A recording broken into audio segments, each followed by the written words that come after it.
Hello dear students, welcome to Proton the chemistry class. मेरा नाम है जयदैया और आज हम लोग बात करने वाले हैं थर्मोडायनेमिक्स लेक्चर नंबर 8 के बारे में, जिसमें हम लोग ये डिस्कस करने वाले हैं कि जो लॉज ऑफ थर्मोडायनेमिक्स होते हैं वो क्या होते हैं। आज से हम लोग लॉज ऑफ थर्मोडायनेमिक्स को स्टार्ट करेंगे, जिसमें आज के इस वीडियो के अंदर हम लोग पढ़ने वाले हैं zeroth law of thermodynamics and first law of thermodynamics. देखो, लास्ट लेक्चर में मैंने आपको कुछ हीट एंड वर्क के बारे में बताया था कि हीट एंड वर्क क्या होते हैं, कैसे कैलकुलेट करते हैं। फिर मैंने आपको ये भी बताया था कि वर्क का फॉर्मूला कैसे डिराइव करा जाता है, उसको यूज़ कैसे करा जाता है, क्या फॉर्मूला होता है वो बता सकता है। तो वर्क का फॉर्मूला होता है W इक्वल टू माइनस का P एक्सटर्नल डेल्टा V होता है। इस तरीके से हम लोगों ने उसका कंप्लीट डेरिवेशन देखा था कि ये फॉर्मूला कैसे डिराइव करा जाता है। फिर मैंने आपको ये बोला था कि यहाँ तक का बेसिक आपका खत्म हो चुका है। अब हम लोग देखेंगे कि लॉज ऑफ थर्मोडायनेमिक्स क्या होते हैं, यानी हम लोग एक्चुअली थर्मोडायनेमिक्स के जो चैप्टर है उसके अंदर हम एंटर करने वाले हैं। ओके, सो बहुत ही इंटरेस्टिंग लॉज है जिसके अंदर हम सबसे पहले डिस्कस करने वाले हैं जीरोथ लॉ ऑफ थर्मोडायनेमिक्स को।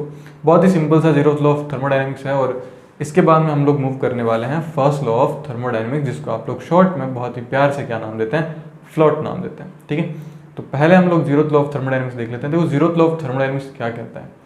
जीरोथ लॉ ऑफ थर्मोडायनेमिक्स बहुत सिंपल सा है, हमें ये बताता है कि अगर आपके पास में दो ऐसे सिस्टम है, ये दोनों सिस्टम किसी दूसरे सिस्टम के साथ में क्या है, थर्मोडायनेमिक इक्विलिब्रियम में है। अब देखो, अगर आप लोगों ने इक्विलिब्रियम पढ़ा है तो इक्विलिब्रियम का मतलब क्या होता है कि इक्विलिब्रियम में एक रिएक्शन में जब इक्विलिब्रियम स्टेब्लिश हो जाता है तो उसका मतलब क्या होता है कि जो रिएक्टेंट की कंसंट्रेशन होती है at that point where is the concentration of reactant is equal to the concentration of product, then this point is considered as equilibrium, है ना। तो उस पॉइंट को आप लोग क्या नाम देते हैं, इक्विलिब्रियम नाम देते हैं। यानी कि जैसे फॉर एग्जाम्पल आपके पास में पानी की टंकी है, उस पानी की टंकी को आप दूसरी टंकी में खाली कर रहे हैं तो एक लेवल तक आकर के वो रुक जाता है ना। मतलब रुकता तो नहीं, फ्लो होता है, लेकिन वो कंटिन्यूसली आप लोग को दिखता नहीं है ना।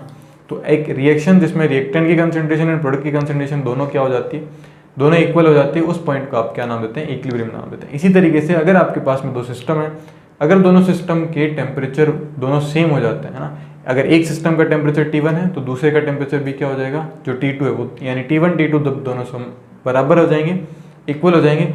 उस पॉइंट को आप लोग क्या नाम देंगे, उस पॉइंट को आप लोग नाम देंगे थर्मल इक्विलिब्रियम। यानी हम ये बोल सकते हैं कि between two object thermal equilibrium are established, यानी थर्मल इक्विलिब्रियम क्या हो चुका है, एस्टेब्लिश हो चुका है। ठीक है, वापस आते हैं। तो अगर एक सिस्टम दो सिस्टम के साथ में थर्मल इक्विलिब्रियम में है तो वो दोनों सिस्टम क्या होंगे, वो इनडायरेक्टली एक दूसरे के साथ थर्मल इक्विलिब्रियम में आ जाएंगे। कैसे, मैं आपको एक एग्जांपल से समझाता हूँ, इसको हम लोग समझते हैं। देखो, आपके पास में एक सिस्टम है A, एक आपके पास में सिस्टम है B, एक आपके पास में सिस्टम है C। सॉरी, हम ये मान के चलते हैं कि जो B है ये A के साथ थर्मल इक्विलिब्रियम में, तो B is in thermal equilibrium with A, या फिर आप ये बोल सकते हो कि A जो है थर्मल इक्विलिब्रियम में है B के साथ। अगर इसका टेम्परेचर T1 है तो इसका भी टेम्परेचर कितना होगा, T1 ही होगा। ठीक है, तो हम यहाँ पे बोल सकते हैं थर्मल इक्विलिब्रियम है। यहाँ पे ये इक्विलिब्रियम का साइन होता है, ध्यान रखना, तो हम लोग बोल सकते हैं थर्मल इक्विलिब्रियम।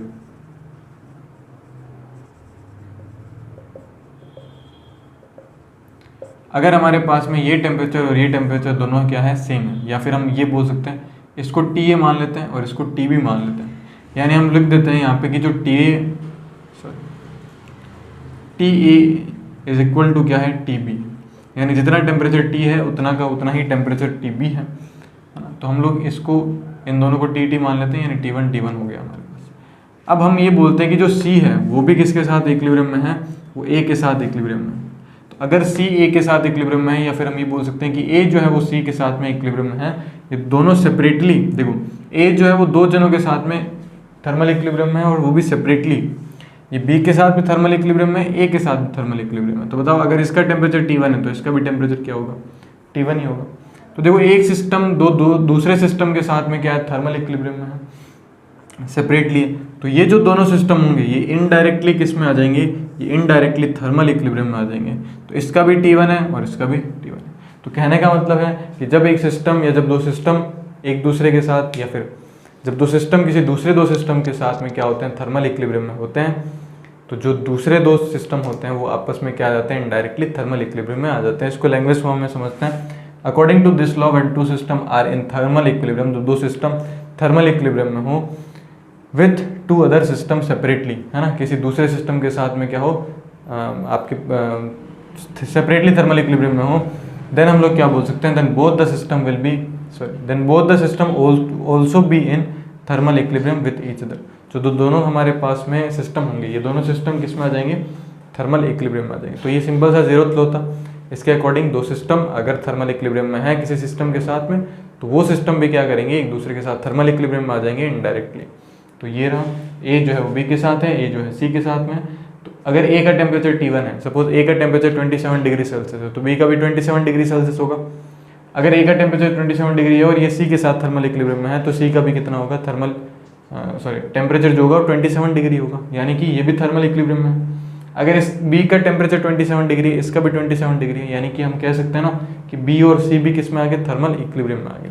अब देखो मैं इक्विलिब्रियम को आपको बता देता हूँ कितने टाइप के इक्विलिब्रियम होते हैं। कुछ तो आप लोगों ने पढ़े होंगे इक्विलिब्रियम। तो इक्विलिब्रियम क्या होते हैं और कितने टाइप के होते हैं। इक्विलिब्रियम तो मैंने आपको बता ही दिया था। देखो 3 टाइप से हम लोग पढ़ते हैं इक्विलिब्रियम को। एक तो आपके पास में आता है जिसको आप लोग बोलते हो मैकेनिकल इक्विलिब्रियम, मैकेनिकल इक्विलिब्रियम। देखो मैकेनिकल इक्विलिब्रियम क्या होता है, मैकेनिकल इक्विलिब्रियम जहाँ पर प्रेशर जो होता है वो क्या हो जाता है, when pressure is constant, when pressure is constant, या प्रेशर इज सेम बोल सकते हो ना, कांस्टेंट मत बोलो, व्हेन प्रेशर इज सेम। जब दो सिस्टम का प्रेशर सेम हो जाता है तो वो किस में आ जाते हैं, थर्मल इक्विलिब्रियम में आ जाते, sorry not thermal equilibrium, mechanical equilibrium में आ जाता है। वहीं अगर हम एक और लिख सकते हैं मटीरियल इक्विलिब्रियम।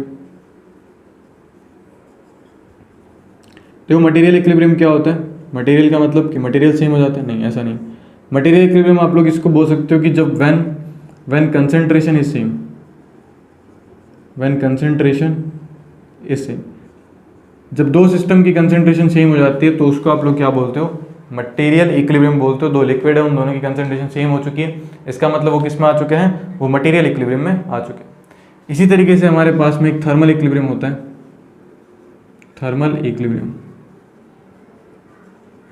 तो थर्मल इक्विलिब्रियम क्या होता है, थर्मल इक्विलिब्रियम में होता है व्हेन टेम्परेचर इज सेम, जो कि हम अभी पढ़ रहे हैं। तो जब दो सिस्टम का टेम्परेचर सेम हो जाता है तो वो किस इक्विलिब्रियम में एस्टेब्लिश हो जाता है, ये किस इक्विलिब्रियम को अटेन कर लेते हैं, वो थर्मल इक्विलिब्रियम को अटेन कर लेते हैं। जब कंसंट्रेशन सेम हो जाती है तो मटेरियल इक्विलिब्रियम को अटेन कर लेते हैं, और जब प्रेशर सेम हो जाता है तो आप कह सकते हैं कि वो मैकेनिकल इक्विलिब्रियम को अटेन कर लेते हैं। आ रही बात समझ में। तो ये टाइप ऑफ इक्विलिब्रियम और ये जीरोथ लॉ बहुत ही सिंपल सा था, बहुत ही बेसिक थ्योरेटिकल, कि दो सिस्टम अगर इक्विलिब्रियम में है, थर्मल इक्विलिब्रियम में किसी दूसरे सिस्टम के साथ में, तो वो भी क्या होंगे, डायरेक्टली या इनडायरेक्टली थर्मल इक्विलिब्रियम में होंगे एक दूसरे के साथ। ओके, अब हम लोग मेन पढ़ते हैं जो हमारे सबसे इंपॉर्टेंट है, जिससे न्यूमेरिकल्स बनते हैं, उसको हम लोग पढ़ते हैं। इसमें कोई इक्वेशन नहीं आती, अब आगे जाकर के बहुत सारी इक्वेशंस आएंगी, फॉर्मूलेज आएंगे, उनको हम लोग डिराइव करना सीखेंगे, राइट, जिसका नाम है फर्स्ट लॉ ऑफ थर्मोडायनेमिक्स। और उसकी एक इक्वेशन बनती है बहुत ही सिंपल सी, और उसी इक्वेशन को यूज़ करके हम बहुत सारी चीज़ों को डिराइव कर सकते हैं। ओके, सो आप लोग फटाफट ये पीछे वाला जो है वो नोट करें, फिर हम लोग मूव करते हैं फर्स्ट लॉ ऑफ थर्मोडायनेमिक्स में। ओके स्टूडेंट्स, अब हम बात करते हैं फर्स्ट लॉ ऑफ थर्मोडायनेमिक्स के बारे में, कि फर्स्ट लॉ ऑफ थर्मोडायनेमिक्स हमें क्या बताता है और इससे कौन सी इक्वेशन बनती है, उसको हम लोग देखने वाले हैं। बहुत ही सिंपल सी इक्वेशन है और इसका रिलेशन इसकी थ्योरी से भी होता है, तो उसको भी हम लोग देखेंगे। सबसे पहले हम लोग बात करते हैं फर्स्ट लॉ ऑफ थर्मोडायनेमिक्स, जिसको हम लोग प्यार से बहुत ही छोटे से नाम से जानते हैं। इसका नाम होता है फ्लोट, है ना। तो मैं इसको फ्लोट बोलूँगा, तो जब भी फ्लोट बोला जाता है इसका मतलब आपको क्या करना है, ये समझना है कि मैंने बोला है फर्स्ट लॉ ऑफ थर्मोडायनेमिक्स। तो देखो फर्स्ट लॉ ऑफ थर्मोडायनेमिक्स यानी फ्लोट जो है वो हमें पहला क्या बताता है। सबसे पहले तो देखें, ये जो थर्मोडायनेमिक्स का लॉ है ये एनर्जी कंजर्वेशन पर बेस्ड है। अब आप लोगों ने छोटी क्लासेस में बहुत बार पढ़ा होगा कि लॉ ऑफ एनर्जी कंजर्वेशन, है ना, मास कंजर्वेशन भी होता है। लॉ ऑफ एनर्जी कंजर्वेशन का क्या होता है, ये आपने पढ़ा होगा कि एनर्जी नॉट बी क्रिएटेड और नाइदर बी डिस्ट्रॉयड, है ना, जो भी आपने पढ़ा होगा कि ना तो आप एनर्जी को क्रिएट कर सकते हो, ना ही आप एनर्जी को डिस्ट्रॉय कर सकते हो। आप एनर्जी की एक फॉर्म के दूसरी फॉर्म में बदल सकते हो। जैसे फॉर एग्जांपल कि आपके पास में आपका मोबाइल है, जिससे आप ये वीडियो देख रहे हैं, तो आप मोबाइल को चार्ज करते हैं, आपके घर में जो सप्लाई आती है वो इलेक्ट्रिकल एनर्जी की आती है। तो इलेक्ट्रिकल एनर्जी आप लेते हैं, है ना, उस इलेक्ट्रिकल एनर्जी को आप यूज़ करते हैं मोबाइल को चार्ज करने में। तो इलेक्ट्रिकल एनर्जी कन्वर्ट हो जाती है केमिकल एनर्जी के अंदर, जो आपकी बैटरी में स्टोर हो जाती है। उस बैटरी के अंदर जो केमिकल एनर्जी होती है, फिर आप मोबाइल चार्ज होने के बाद में आप लोग मोबाइल में कुछ मोबाइल यूज़ करते हैं उसको, है ना, उसके अंदर गेम खेलते हैं, वीडियोस देखते हैं, तो वो जो केमिकल एनर्जी स्टोर हो चुकी है अब वो किस में कन्वर्ट हो जाती है, वापस इलेक्ट्रिकल एनर्जी में कन्वर्ट हो जाती है, जिससे कि आप लोग मोबाइल के इक्विपमेंट को यूज़ कर सकते हैं।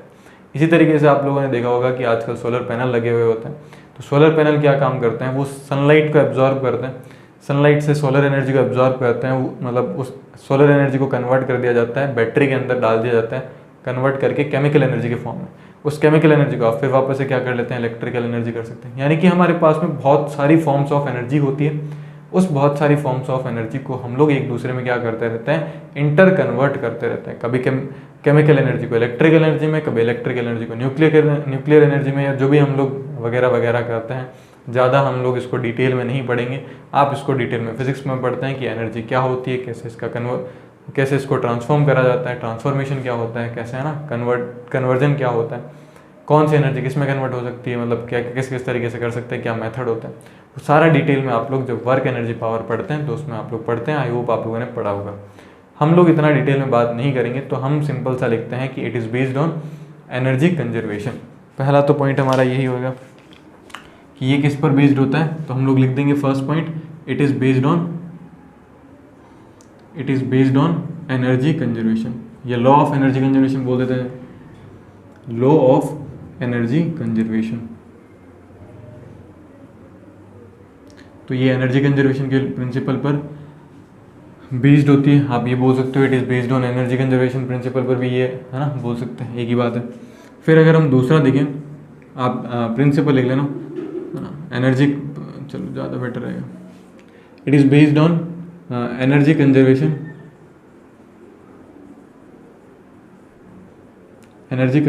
प्रिंसिपल।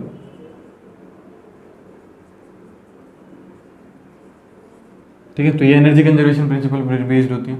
अब इसके अकॉर्डिंग जो होता है, अगर हम बात करें, देखो हम लोग यहाँ पे लिख सकते हैं when the state of system change, when the state of system changes its, या change is equal to its internal, its is equal to change in internal energy, ये बोल सकते हैं, चेंज इन इंटरनल एनर्जी।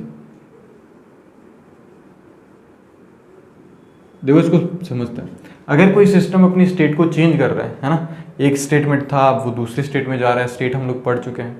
अगर कोई system अपनी एक state से दूसरे स्टेट में जा रहा है, तो वो उसका जो चेंज आ रहा है, मतलब एक स्टेट को दूसरे स्टेट में चेंज करने के लिए, वो किसके इक्वल आता है, वो उसकी इंटरनल एनर्जी में जो चेंज आएगा उसके इक्वल आता है। ठीक है, और इसको आप लोग दो तरीके से डिफाइन कर सकते हो, है ना। तो हम लोग लिख सकते हैं it can be brought about in two ways. पहला हम लोग बोल सकते हैं कि either work is done by the system और ऑन द सिस्टम। देखो मैं इसको एक्सप्लेन कर रहा हूँ, आप कर दूंगा अभी, आप लोग एक बार के लिए लिख लो, सेकंड हो जाएगा कि आइदर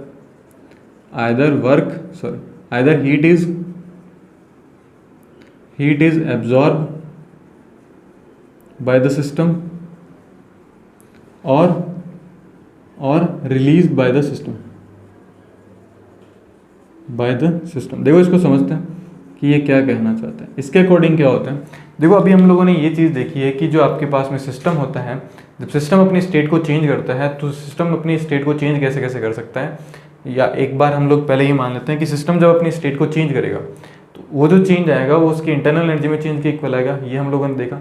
अब एक सिस्टम अपनी स्टेट को कैसे चेंज कर सकता है, या तो उस पर वर्क करा गया है ना, आपने उस पर वर्क करा है, उसको कंप्रेस करा है, कुछ भी करा है, आपने इस पर वर्क करा है, वर्क एंड हीट को हम लोग पहले ही पढ़ चुके हैं, या सिस्टम ने खुद से काम करा है। तो देखो मैंने यही लिखा है, it can be brought about in two veg.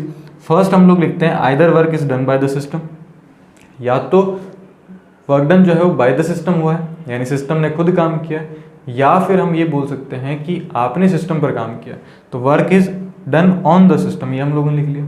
एक तो तरीका ये हो सकता है।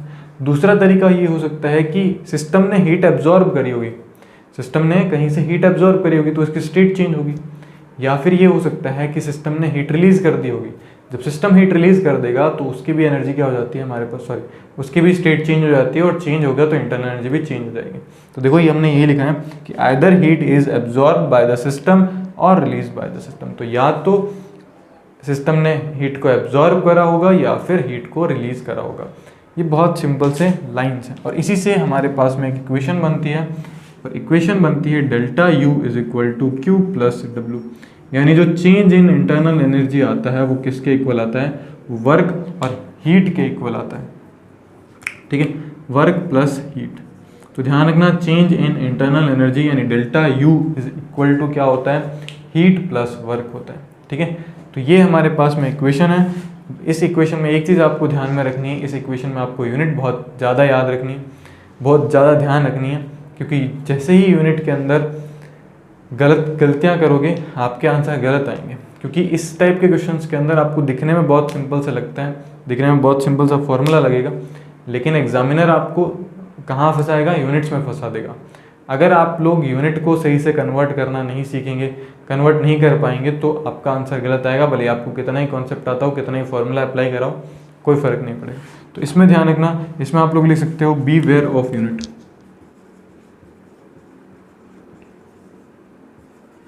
यूनिट का बहुत ध्यान रखें इसमें। अगर आप यूनिट भूल जाते हो तो आपका गेम बच जाएगा। ठीक है, तो इसीलिए आप लोग यूनिट का ज़रूर ध्यान रखना। आपको जिस यूनिट में पूछा गया पहले तो आपको ये चेक करना है आपने डाटा किस यूनिट में लिखा है, वो आपको ध्यान में होना चाहिए। अगर आपने वर्क को जूल में लिखा है तो इंटरनल एनर्जी भी जूल में आनी चाहिए। इंटरनल एनर्जी अगर कैलोरी में है तो आपका वर्क एंड हीट दोनों कैलोरी में होनी चाहिए। ठीक है, यानी कि कुल मिला के यूनिट ऑफ एनर्जी आपको आनी चाहिए। तो मैं आपको अभी कुछ यूनिट ऑफ एनर्जी का कन्वर्जन बता देता हूँ कि जो जनरली इनके अंदर यूज़ करे जाते हैं। ओके, सो ये हमारे पास में फर्स्ट लॉ ऑफ थर्मोडायनेमिक्स है। इस पर बेस्ड हम लोग कुछ एक दो न्यूमेरिकल कर लेते हैं, फिर हम लोग बात करेंगे एंट्रोपी के बारे में। ठीक है, चलो आप लोग इसको कॉपी करो फटाफट, फिर हम लोग मूव करते हैं कि यूनिट ऑफ एनर्जी क्या होती है, और फिर हम लोग 2-3 एक न्यूमेरिकल कर लेते हैं। ओके स्टूडेंट्स, अब हम बात करते हैं यूनिट ऑफ एनर्जीज के बारे में। तो आप लोग फर्स्ट हेडिंग डालें unit of energy. Unit of energy, देखो अगर हम बात करें एसआई यूनिट की, तो जो एसआई यूनिट होती है, एसआई यूनिट लिख लेता हूँ। एसआई यूनिट तो आपको सबको पता होगी, एसआई यूनिट होती है जूल। अगर हम बात करें सीजीएस यूनिट की, तो सीजीएस यूनिट हमारे पास में क्या होती है, ये होती है अर्ग होती है। एंड आपको ये भी पता होगा कि 1 जूल इज इक्वल टू कितना होता है, 1 जूल में कितने अर्ग होते हैं, 10 की पावर 7 अर्ग होते हैं। ये आपको पता होना चाहिए अगर नहीं पता है तो। ठीक है, तो 1 जूल में कितने अर्ग होते हैं, 10 की पावर 7 अर्ग होते हैं। फिर अगर हम बात करें, देखो वर्क जो होता है वो क्या होता है, माइनस का P डेल्टा V होता है। अगर मैं वर्क की इस फॉर्मूले से यूनिट निकालना चाहूँ तो देखो P जो होता है वो प्रेशर जनरली एटीएम में यूज़ करते हैं हम लोग, वॉल्यूम को हम लोग लीटर में यूज़ करते हैं। तो देखो ये एटीएम इंटू लीटर यूनिट बनती है। अब अगर आपके पास में 1 जूल है, या आपके पास में 1 एटीएम इंटू लीटर है, 1 ATM into litre, 1 ATM into litre को आपको जूल में कन्वर्ट करना है, तो कैसे करेंगे, तो उसके लिए सिंपल सा क्या करना है, 101.3 जूल आ जाएंगे। ठीक है, यानी 1 एटीएम इंटू लीटर आपके पास में कितना आता है, 101.3 जूल आता है। इसी तरीके से ध्यान रखना, प्रेशर की एक और यूनिट होती है जिसको आप लोग बोलते हो 1 बार। एक बार में कितने एटीएम होते हैं, 1.0013 आपके पास में क्या होते हैं, या फिर 0.013 आपके पास में होते हैं एटीएम। ठीक है, इतने आपके पास में एटीएम होते हैं एक बार के अंदर। तो अगर मैं एक और यूनिट बनाऊं 1 बार इंटू लीटर, तो ये अप्रॉक्स होता है आपके पास में 100 जूल के इक्वल। तो एक तो चीज़ आप ये ध्यान रखेंगे। फिर अगर मैं एक और यूनिट के बारे में बात करूं तो एक आपके पास में यूनिट आती है calorie. So 1 calorie is equal to आपके पास में होता है 4.2 जूल, यानी 1 कैलोरी में कितने जूल होते हैं आपके पास, 1 कैलोरी में 4.2 जूल होता है। फिर वहीं अगर हम बात करें, अगर आपके पास में 1 एटीएम इंटू लीटर है, इसको कैलोरी में बदलना है ना, तो 1 एटीएम इंटू लीटर में कितने कैलोरी होते हैं, तो ये आपके पास में आता है 24 लगभग आपके पास में 48 कैलोरी आ जाएगी, या 2 कर लेना आपको, तो 24.2 कैलोरी आपके पास में ये आते हैं, ध्यान रखना। तो आपके पास में क्या क्या यूनिट होगी वो हम लोग देख लेते हैं। यूनिट ऑफ एनर्जी की ऐसा यूनिट होती है जूल, सीजीएस यूनिट होती है आपके पास में, अर्ग होती है। अगर आपके पास में formula W equal to minus का P डेल्टा V है तो यहाँ से प्रेशर आ जाएगा, एटीएम वॉल्यूम आ जाएगा, लीटर तो एटीएम इंटू लीटर यूनिट होगी। अगर एटीएम इंटू लीटर अगर आपके पास में है तो 101.3 जूल हो जाएंगी। एंड अगर आपके पास में 1 बार है तो 1 बार के अंदर कितने होते हैं, 1.013 होते हैं आपके पास में एटीएम। इसको अगर आप 1 बार इंटू लीटर को देखेंगे तो आपके पास में 100 जूल आएंगे। 1 कैलोरी इज इक्वल टू कितने जूल होते हैं, 4.2 जूल होते हैं। एंड अगर आपके पास में 1 एटीएम इंटू लीटर है तो कितना आ जाएगा, 24.2 कैलोरी आ जाएगा। इस तरीके से कर सकते हो। बाकी देखो जूल को किलो जूल में बदलने के लिए है ना, किस तरीके से आप लोग 1000 को यूज़ करके डिवाइड एंड मल्टीप्लाई कर सकते हैं, वो आपको पता होना चाहिए। ठीक है, अगर जूल है तो जूल को किलो जूल में बदलना है तो आप क्या करेंगे, डिवाइड बाय 1000 करेंगे। किलो जूल को जूल में बदलना है तो मल्टीप्लाइड बाय 1000 करेंगे। ये तो हम बहुत छोटी क्लासेस में पढ़ते आ ही चुके हैं। तो ये हमारे पास में यूनिट ऑफ एनर्जी है। आप इसको कॉपी करो, फिर हम लोग 2 न्यूमेरिकल प्रैक्टिस करते हैं। ठीक है, फिर हम लोग आगे देखेंगे कि एंट्रोपी आज के लेक्चर में डिस्कस करेंगे या फिर हम लोग नेक्स्ट लेक्चर में डिस्कस करेंगे। ओके स्टूडेंट्स, तो देखो अब हमारे पास में एक क्वेश्चन है। इस क्वेश्चन को हम लोग सॉल्व करते हैं। फर्स्ट लॉ ऑफ थर्मोडायनामिक्स और बेस्ड। देखिए सबसे पहले हमारा अगर हम बात करें क्वेश्चन क्या है, इसको पढ़ लेते हैं अच्छे से। A system is expanded from 5 litre to 10 litre against a constant external pressure of 2 atm if it absorb 800 joule of heat during process, calculate change in internal energy। तो आपको change in internal energy calculate करना है। अब यहाँ पे आप लोग ध्यान से देखना, हम थोड़ा सा चीज़ों को बाहर निकाल लेते हैं जो हमें दे रखा है। आप देखो वॉल्यूम हमें दे रखा है। वॉल्यूम हमें कितना दे रखा है, वॉल्यूम हमें दे रखा है कि 5 लीटर टू 10 लीटर हो रहा है। यानी कि अगर हम बात करें चेंज इन वॉल्यूम की तो आपके पास में आ जाएगा 5 लीटर इनिशियल है, 10 लीटर फाइनल है। सो 10 माइनस 5 करेंगे तो आपके पास में 5 लीटर आ जाएगा। यानी डेल्टा वी की वैल्यू आपके पास में आ गई 5 लीटर, है ना। ऐसे ही आप लोग इन क्वेश्चन को सॉल्व करना, विद यूनिट सॉल्व करना। मैं आपको बार बार बोल रहा हूँ यूनिट जरूरी है। कैसे जरूरी है भी मैं आपको बताऊँगा। तो आपने एक चीज़ यहाँ से प्रिडिक्ट करी कि आपको वॉल्यूम दे रखा है। अच्छा, अब आप देखो प्रेशर आपको कितना दे रखा है, यानी पी एक्सटर्नल की आपको वैल्यू दे रखी है 2 atm, है ना, ध्यान रखना 2 atm है। फिर आपको Q की वैल्यू दे रखी है, देखो heat absorb by the during the system, heat कितना दे रखा है, 800 जूल दे रखा है। यानी हीट हमें दे रखी है जूल के अंदर 800 जूल। अब हम लोग अपना फॉर्मूला लगाते हैं। फॉर्मूला क्या होता है, delta U is equal to क्या होता है, Q प्लस डब्ल्यू। आपको डेल्टा यू लिखा हुआ है, देखो डेल्टा यू कैलकुलेट करना है, इंटरनल एनर्जी आपको कैलकुलेट करनी है। सो डेल्टा यू आपको कैलकुलेट करना है, तो इसको तो ऐसे ही पड़ा रहने देते हैं। जूल आपके पास में, सॉरी हीट आपके पास में 800 जूल है प्लस। अब देखो वर्क का फॉर्मूला क्या होता है, वर्क होता है आपके पास में W is equal to minus का P external dot delta V। देखो हम लोगों ने P निकाल लिया, कितना है 2 atm। So W is equal to minus का 2 मल्टीप्लाइड बाय कितना आ जाएगा 5। तो यानी कि वर्क आपके पास में आ जाएगा माइनस का 10। बस यही गलती हम लोग कर देते हैं कि आप यूनिट लिखते ही नहीं है। यूनिट नहीं लिखोगे तो आंसर गलत आएगा। तो 10 atm इंटू लीटर है, ध्यान रखना ये तो atm इंटू लीटर है, और हमें atm इंटू लीटर नहीं चाहिए, हमें तो जूल चाहिए, क्योंकि ये भी तो जूल में है तो ये भी जूल में आएगा। तो इसको जूल में कन्वर्ट करने के लिए क्या आएगा, W is equal to minus का 10 मल्टीप्लाइड बाय क्या करते हैं, देखो मैं वापस से लिखता हूँ यहाँ पे कि 1 atm into litre is equal to कितना होता है, 101.3 जूल होते हैं। इसको आप लोग याद रखेंगे। तो यहाँ मैं कितना कर देता हूँ, 101.3 जूल कर देता हूँ। आ रही बात समझ में। तो इसका मतलब अगर मैं इसको सॉल्व करूँगा तो अपने पास में W इज इक्वल टू कितना आएगा, माइनस का 1013 जूल आ जाएंगे। यानी आपके पास में वर्क डन आ गया 1013 जूल। तो मैं यहाँ पे लिख देता हूँ माइनस का 1013 जूल। अब बस आप इसको सॉल्व कर लो तो delta U is equal to कितना आ जाएगा, 800 जूल माइनस 1013 जूल। तो ये आपके पास में आ जाएगा delta U is equal to minus का 213 जूल आ जाएगा।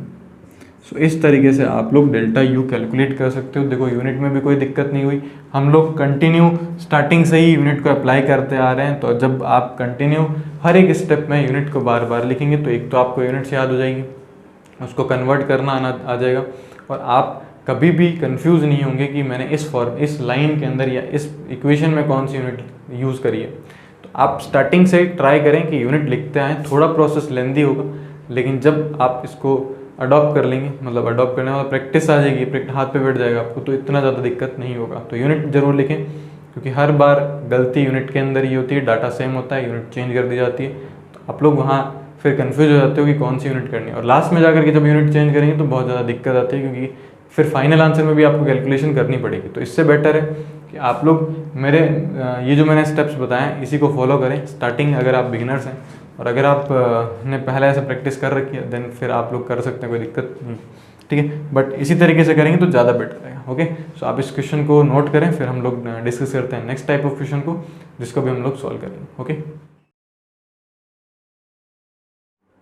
ओके स्टूडेंट्स, हम बात करते हैं नेक्स्ट टाइप ऑफ क्वेश्चन के बारे में जिसके अंदर हमें क्या दे रखा है पहले हम लोग लिख लेते हैं, देख लेते हैं। For a system undergoing a process in which delta U is equal to 300 joule, यानी आपको डेल्टा यू आपको दे रखा है 300 जूल। तो पहला ही हमें एक चीज़ मिल गई कि डेल्टा यू आपको 300 जूल दे रखा है।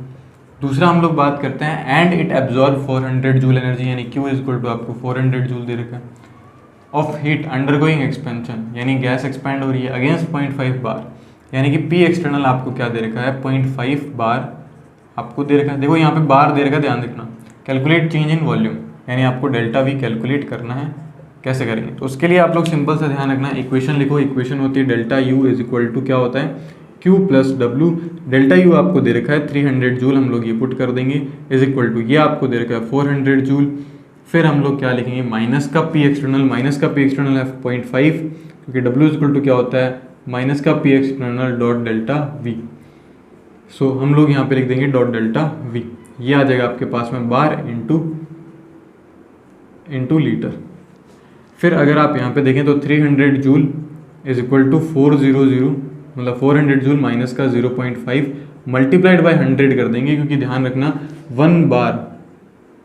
1 bar into litre is equal to होता है आपके पास में 100 जूल। तो मैं इसको इस तरीके से लिख सकता हूँ, तो डेल्टा वी आ जाएगा आपके पास में। इसको आप सॉल्व करेंगे तो 300 जूल आपके पास में आ जाएगा 400 जूल, फिर ये आ जाएगा माइनस का 50 डॉट डेल्टा वी।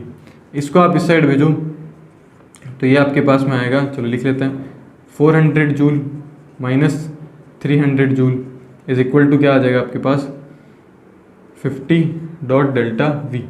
तो आपके पास में आ गया 100 joule is equal to 50 dot delta V. So आपके पास में डेल्टा वी बताओ कितना आ जाएगा 2 लीटर आ जाएगा, क्योंकि 100 बाई 50 करोगे तो आपके पास में कितना आएगा 2 लीटर आएगा, यानी डेल्टा वी कितना आ जाएगा 2 लीटर। यानी चेंज कितना आएगा, चेंज इन वॉल्यूम कितना होगा, कितना चेंज होगा वॉल्यूम में 2 लीटर का चेंज हो जाएगा वॉल्यूम में। तो ये है सेकंड टाइप ऑफ क्वेश्चन, आप लोग फटाफट से इसको कॉपी करो। फिर हम लोग एक और टाइप का क्वेश्चन इसको देखते हैं, फिर मैं आपको एक होमवर्क के लिए दूंगा जो कि हम लोग नेक्स्ट वीडियो में डिस्कस करेंगे। ओके, सो आप लोग फटाफट से इसको कॉपी करो, फिर हम लोग मिलते हैं नेक्स्ट क्वेश्चन के साथ। ओके स्टूडेंट्स, हम बात करते हैं नेक्स्ट टाइप के क्वेश्चन के बारे में। देखो इसके अंदर आपसे ये पूछा गया कि कुछ एक रिएक्शन दे रखी होगी, उन रिएक्शन में आपको ये बताना होगा कि किस रिएक्शन में work done by the system है या फिर ऑन द सिस्टम। ठीक है, तो हमसे क्वेश्चन पूछा गया है identify in which of the following work is done on the system और या फिर एंड बाय द सिस्टम, आपको ये बताना है। तो देखो इसको किस तरीके से सॉल्व कर सकते हैं। देखो सबसे पहले हमें रिएक्शन दे रखी है कि NH3 जो है वो O2 के साथ में रिएक्शन करके NO2 प्लस साथ में H2 गैस बनाती है। सारे के सारे गैस हैं, इसका मतलब देखो गैस है ना, तो हम लोग देख के ही बता नहीं सकते कि वॉल्यूम बढ़ेगा या घटेगा, है ना। इससे भी हम लोग वर्क डन फाइंड आउट कर सकते थे। लेकिन अब हमें क्या दे रखा है, इस रिएक्शन को बैलेंस करके दिया गया। इस रिएक्शन को बैलेंस करके दिया है, यानी इसकी स्टोइकियोमेट्री जो है वो हमें मोल को रिप्रेजेंट कर रही है। और ध्यान रखना कि जब भी आप लोग लिखें तो वॉल्यूम जो होता है इसको आप लोग मोल से रिप्रेजेंट कर सकते, मतलब मोल के साथ में रिलेट कर सकते हो। यहाँ आपको नंबर ऑफ मोल्स 11 मिलेंगे, यहाँ आपको नंबर ऑफ मोल्स 10 मिलेंगे। देखो मोल्स डिक्रीज हो रहे हैं, यानी वॉल्यूम डिक्रीज हो रहा है। वॉल्यूम डिक्रीज होता है तो मैं आपको वर्क का फॉर्मूला लिख देता हूँ। वर्क इज इक्वल्स टू क्या होता है माइनस का पी एक्सटर्नल, फिर आता है आपके पास में V2 माइनस V1। तो देखो अगर आपके पास में वॉल्यूम, देखो वॉल्यूम डिक्रीज हो रहा है। वॉल्यूम डिक्रीज कैसे हो सकता है, जब आप गैस को कंप्रेस करते हैं, है ना, गैस को कंप्रेस करते हैं तभी तो वॉल्यूम डिक्रीज हो सकता है। तो गैस को आप कंप्रेस करेंगे तो वॉल्यूम डिक्रीज होगा, इसका मतलब work is done by the system होगा, sorry work is done on the system होगा। क्योंकि देखो आपके पास में V2 की वैल्यू क्या हो रही है, कम हो रही है, V1 की वैल्यू ज़्यादा है, ये भी माइनस आएगा, ये भी माइनस आएगा, माइनस माइनस प्लस, यानी वर्क की वैल्यू क्या आएगी। तो आप लोग लिख सकते हो यहाँ पे work is done by the system, work is done by the system. तो वर्क जो है सिस्टम के द्वारा करा गया होगा, यानी वर्क की वैल्यू कैसी आएगी, पॉजिटिव आएगी। सेकंड हम लोग देखते हैं। देखो सेकंड में तो आपको सीधा सा दिख रहा है गैस लिक्विड में जा रही है, लिक्विड का वॉल्यूम गैस के रेस्पेक्टिव कम होता है, तो इसका भी आंसर यही हो जाएगा। यानी हम लोग क्या लिख देंगे, मैं पूरा लिख के देता हूँ, work is done by the system. अगर work is done by the system है तो W इक्वल टू क्या आ गया, पॉजिटिव। अब आप लोग को ये बताना है, आप लोग 2 मिनट मतलब 2 सेकंड के लिए सोचें इसका आंसर क्या होगा। सॉलिड से लिक्विड जा रहा है, वॉल्यूम इंक्रीज होगा, वॉल्यूम इंक्रीज होगा तो वर्क की वैल्यू क्या आएगी, नेगेटिव आएगी, क्योंकि ये वैल्यू ज़्यादा आएगी, ये वैल्यू ज़्यादा आएगी तो क्या आएगा, ये वैल्यू तो पॉजिटिव आ गया, ये वैल्यू नेगेटिव, तो वर्क की वैल्यू नेगेटिव आ गई, वर्क की वैल्यू नेगेटिव आएगी यानी work is done on the system, work is done, sorry मैंने गलत लिख दिया यहाँ पे, work is done by the system नहीं होगा, work is done on the system होगा, work is done on the system,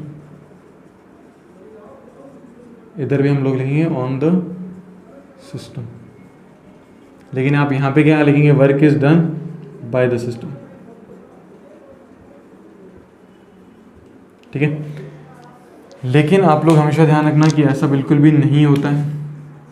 क्यों नहीं होता है, क्योंकि ध्यान रखना ये हमारे पास में आइस है और ये हमारे पास में वाटर है, और वाटर का वॉल्यूम आइस के रिस्पेक्टिव क्या होता है, ज़्यादा होता है ना। तो वाटर जो आपके पास में है, या फिर वॉल्यूम ऑफ वाटर अगर आप लिखो, volume of water is greater than volume of ice. तो ध्यान रखना, सॉरी गलत बोल दिया मैंने, आइस का वॉल्यूम वाटर से क्या होता है, ज़्यादा होता है ना। देखो डेंसिटी क्या होती है, मैं यहाँ लिख देता हूँ, डेंसिटी इज इक्वल्स टू क्या होता है, मास अपॉन वॉल्यूम। तो जिसका वॉल्यूम ज़्यादा होगा उसकी डेंसिटी उतनी कम होगी, और आइस की डेंसिटी क्या होती है, कम होती है, इसका मतलब उसका वॉल्यूम ज़्यादा है। तो आइस का वॉल्यूम ज़्यादा होता है रिस्पेक्टिव वॉल्यूम ऑफ वाटर, तो हम यहाँ पे बोल सकते हैं कि वॉल्यूम जो होगा वो डिक्रीज़ हो रहा है, वॉल्यूम डिक्रीज़ होगा तो वर्क डन कैसा आएगा, इसमें भी पॉजिटिव आएगा। लेकिन आप यहाँ पे देखो गैस के अंदर जा रहा है सॉलिड, यानी यहाँ पे तो वॉल्यूम इंक्रीज ही होगा, यहाँ वॉल्यूम इंक्रीज होगा तो W की वैल्यू कैसी आएगी, W की वैल्यू नेगेटिव आएगी, और अगर W की वैल्यू नेगेटिव आ रही है तो हम लोग बोल सकते हैं work is done by the system. ठीक है, तो work is done by the system. बाकी जो तीनों रिएक्शन है हमारे पास में, उसमें क्या आया है, work is done on the system, यानी सिस्टम पर वर्क किया गया है। तो यहाँ हमारा खत्म होता है फर्स्ट लॉ ऑफ थर्मोडायनेमिक्स। देखो खत्म नहीं होता, जो इंट्रोडक्शन है फर्स्ट लॉ ऑफ थर्मोडायनेमिक्स वो खत्म होता है। नेक्स्ट लेक्चर में हम लोग डिस्कस करेंगे एंट्रोपी के बारे में, कि एंट्रोपी क्या होती है, कैसे कैलकुलेट करी जाती है। देखो एंट्रोपी सिमिलर है आपके इंटरनल एनर्जी के, है ना, तो उससे हम लोग रिलेट करके चलेंगे। फिर हम लोग एक रिलेशन एस्टेब्लिश करेंगे between enthalpy and internal energy के बीच में। ओके, सो आई होप आपको ये सारे के सारे क्वेश्चन समझ में आए होंगे, और first law of thermodynamics and zeroth law of thermodynamics बिल्कुल समझ में आया होगा। अगर कोई डाउट रहता है तो आप लोग प्लीज़ कमेंट बॉक्स में कमेंट कर सकते हैं। बाकी हम लोग नेक्स्ट क्लास में डिस्कस करेंगे, जिसके अंदर हम लोग एंट्रोपी को एंथैल्पी को डिस्कस करेंगे, ना कि एंट्रोपी। एंट्रोपी तो बहुत लेट आएगी, एंथैल्पी को डिस्कस करेंगे और उस पर बेस्ड न्यूमेरिकल करेंगे। ओके, सो मिलते हैं नेक्स्ट क्लास के अंदर, तब तक के लिए गुड बाय।